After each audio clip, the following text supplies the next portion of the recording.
Pernah nggak berada pada suatu keadaan di mana kita sedang berusaha untuk mencari solusi dari suatu masalah, justru yang ada membuat pikiran kita semakin kacau dan merasa jenuh karena tidak menemukan jalan keluarnya. Tetapi saat kita berhenti memikirkannya, ide atau gagasan itu muncul dalam pikiran kita secara tiba-tiba. Bahkan kita sendiri pun tidak tahu dari mana datangnya. Saat terdiam, melamun, atau misalnya sedang di kamar mandi, tiba-tiba ada saja ide yang cemerlang muncul ke dalam pikiran kita. Mengapa hal seperti ini bisa terjadi? Apakah ada cara yang bisa digunakan untuk selalu menggunakan kemampuan pikiran kita yang seperti ini? Sebelum membahas apa saja langkah-langkah yang bisa diterapkan, penting untuk memahami sistem kerjanya dulu seperti apa. Saat kita dalam keadaan tidur, kita semua tahu kalau otak kita berhenti bekerja. Tapi ternyata hanya salah satu bagian. Ini disebut conscious mind atau pikiran sadar. Di sisi lain, ada bagian otak yang tetap bekerja selama 24 jam sehari, yang dikenal dengan istilah subconscious mind atau pikiran bawah sadar. Ilmuwan telah menjelaskan bahwa pikiran alam bawah sadar bertanggung jawab 95% dari semua yang kita lakukan setiap hari dan dianggap 100 kali lebih kuat dari pikiran sadar kita. Jika kondisi dominan kita saat ini adalah perasaan pesimis, mengeluh, atau sifat negatif lainnya, berarti kita perlu memprogram pikiran bawah sadar. Caranya dengan melakukan program pada saat malam hari sebelum tidur. Mengapa harus di malam hari? Karena aktivitas yang telah dilakukan sebelumnya selama waktu yang kurang lebih 17 jam, otak akan menyimpan berbagai macam informasi sesuai dengan aktivitas kita pada hari itu. Apapun keadaannya, entah itu perasaan cemas, gelisah, ataupun bahagia, semuanya akan terekam. Jadi, penting untuk memperbarui atau mengupdate-nya setiap malam. Bisa dengan menghapus beberapa informasi yang dianggap tidak berguna dan menambahkan sugesti atau afirmasi positif yang baru. Untuk mereprogram pikiran bawah sadar bisa dengan menerapkan 5 hal sederhana berikut. Yang pertama, menyiapkan rencana keesokan harinya. Sebelum tertidur, rencanakan aktivitas yang akan kita lakukan keesokan harinya. Lakukan visualisasi. Bayangkan aktivitas itu sedang kamu lakukan sesaat sebelum tidur dalam keadaan yang antusias dan bersemangat. Biasanya beberapa orang ada yang mudah terbangun di pagi hari, namun hanya rebahan tanpa melakukan aktivitas. Tidak lama kemudian memilih untuk melanjutkan tidur kembali. Ada juga yang bangun lebih sering di siang hari atau bahkan di sore hari, dan saya sendiri ada di kebiasaan kedua. Hal ini disebabkan karena tidak ada rencana atau tujuan yang diprogramkan ke dalam pikiran bawah sadar kita di malam sebelumnya. Kalaupun ada, hal itu hanya sebatas diingat, bukan memprogramnya ke dalam pikiran bawah sadar. Bisa saja karena menganggap hal itu bukan hal yang terlalu penting. Jika ingin merasa antusias saat bangun di pagi hari, kita harus berhasil terlebih dahulu pada malam sebelumnya. Jadi, luangkan waktu beberapa saat untuk memperhatikan apa yang akan dilakukan keesokan harinya. Yang kedua, repetisi atau pengulangan. Seperti yang telah banyak disebutkan, jika kita ingin memprogram ulang pikiran kita, harus melakukannya berulang kali. Sekarang coba pikirkan sejenak.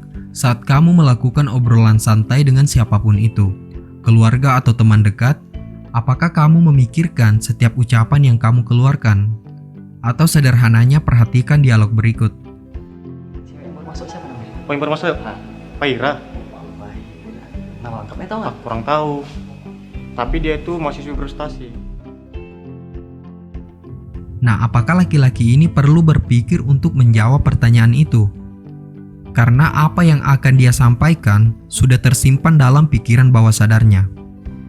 Sekarang, bandingkan jika kamu di posisi ini. Okay, would you consider any weaknesses that you have? Kekurangan apa ya? Your weaknesses. Kita yang baru belajar bahasa Inggris, tentu saja secara sadar akan memikirkan setiap kata yang akan kita sampaikan. Karena Kosakata bahasa Inggris jarang digunakan atau dengan kata lain tidak pernah melakukan repetisi. Sehingga pikiran sadarlah yang bekerja pada saat seperti ini dan hasilnya pun sudah pasti berbeda. Seringkali jika seseorang ditanya, bagaimana kamu bisa sehebat itu? Bagaimana cara melakukannya? Secara sederhana mereka akan menjawab, perbanyak latihan, nantinya juga bisa. Tapi secara tidak langsung maknanya ialah program apa yang kamu pelajari ke dalam pikiran bawah sadarmu. Kita tidak akan mampu melakukan hanya dengan mempelajarinya sekali, kemudian berharap besok sudah menjadi ahli. Beberapa orang mungkin menganggap kalau seperti itu, berarti intinya cuma pengulangan. Terus buat apa harus memahami pikiran bawah sadar, sistem kerja otak, dan semacamnya? Kalau intinya cuma pengulangan, mengapa ada orang yang sudah berkali-kali mengulang berbagai hal, namun belum mampu melakukannya? Tapi mengapa ada juga orang yang cepat dalam menguasainya? Perbedaannya pada saat melakukan program kepikiran bawah sadar mereka, karena setiap orang memiliki cara yang berbeda. Ada yang bisa menyampaikannya dengan menuliskannya dalam catatan harian, menempelkan pada sudut yang mudah terlihat, atau ada juga yang hanya mengucapkannya dengan lantang. Cari dan temukan metode yang sesuai menurutmu. Yang ketiga, gratitude atau ucapan terima kasih. Pentingnya bersyukur sudah sering disampaikan dalam berbagai kajian. Walaupun berbeda keyakinan, entah itu dari orang Asia atau Eropa, filsuf atau pemuka agama, selalu mengarahkan untuk tidak lupa bersyukur. Kita yang memiliki kepercayaan, tentunya yang paling penting ucapan terima kasih kepada Tuhan. Apa yang harus disyukuri, mulai dari hal yang sederhana, kesehatan, oksigen yang dihirup setiap harinya. Dengan mempraktikkan rasa syukur, hal itu akan memprogram pikiran untuk berpikir secara berkelimpahan, bukan merasa kekurangan. Kemudian yang keempat, memberikan pertanyaan. Salah satu kutipan dari Thomas Alva Edison yang sering digunakan banyak orang, ia mengatakan bahwa jangan pernah tertidur sebelum memberikan pertanyaan apapun ke alam bawah sadarmu. Namun, berikan pertanyaan yang mengarahkan pada jawaban yang positif. Menggunakan kalimat tanya seperti, kenapa begitu sulit untuk meraihnya? Jawaban yang akan muncul pada saat Anda terbangun akan dipenuhi dengan berbagai alasan dan kekurangan yang kamu miliki. Karena kamu orangnya tidak mampu melakukan ini, karena kamu tidak mampu melakukan itu, dan lain sebagainya. Akhirnya, sikap pesimis pun semakin meningkat. Jika kamu mengganti kalimat tanyanya menjadi, bagaimana saya melakukan itu? Beragam pilihan solusi pun akan terlintas secara tidak sadar ke dalam pikiran kita. Lalu setelah itu biarkan saja, jangan mencoba mencari jawabannya pada saat itu juga. Biarkan alam bawah sadar kita yang 100 kali lebih kuat dari pikiran sadar yang melakukan hal ini. Karena saat kita tertidur, akan mulai bekerja menggantikan pikiran sadar kita. Jika hal itu belum berhasil untuk pertama kalinya, berikan kesempatan pada malam berikutnya. Yang kelima, psikolinguistik atau bahasa alam bawah sadar. Pikiran bawah sadar bekerja dari program, dan jika kita ingin mengubah programnya, kita harus berbicara dalam bahasa yang digunakan oleh alam bawah sadar kita. Komunikasi akan menjadi efektif jika antara pemberi dan penerima memiliki kesamaan bahasa. Artinya, komunikasi itu dilakukan dengan menggunakan bahasa yang saling dipahami. Pada langkah ini memerlukan penjelasan dan referensi lebih kompleks dari metode yang lain. Tapi secara sederhananya dapat menerapkan metode berikut. Yang pertama, gunakan bahasa sederhana yang sering digunakan. Buang istilah yang terlalu rumit di proses pikiran kita. Yang kedua, hindari menggunakan kata negatif seperti kata jangan, tidak, dilarang, dan sejenisnya. Karena pikiran bawah sadar tidak menangkap konotasi negatif. Saat Anda mengatakan jangan pikirkan masa lalu, tapi sekilas kita akan membayangkan masa lalu yang kurang menyenangkan. Jangan pikirkan makanan, maka yang muncul adalah makanan. Menggunakan kata saya tidak akan mengeluh, sebaiknya diganti dengan kata saya selalu bahagia.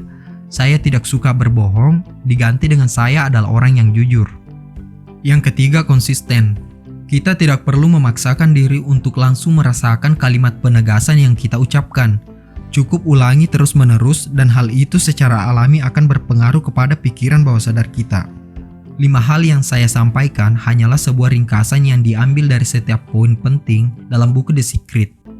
Mulai dari Bill Gates sampai Tiger Woods mengakui hukum tarik-menarik. Inilah yang menjadi pola dasar mereka untuk menjadi ahli di bidangnya.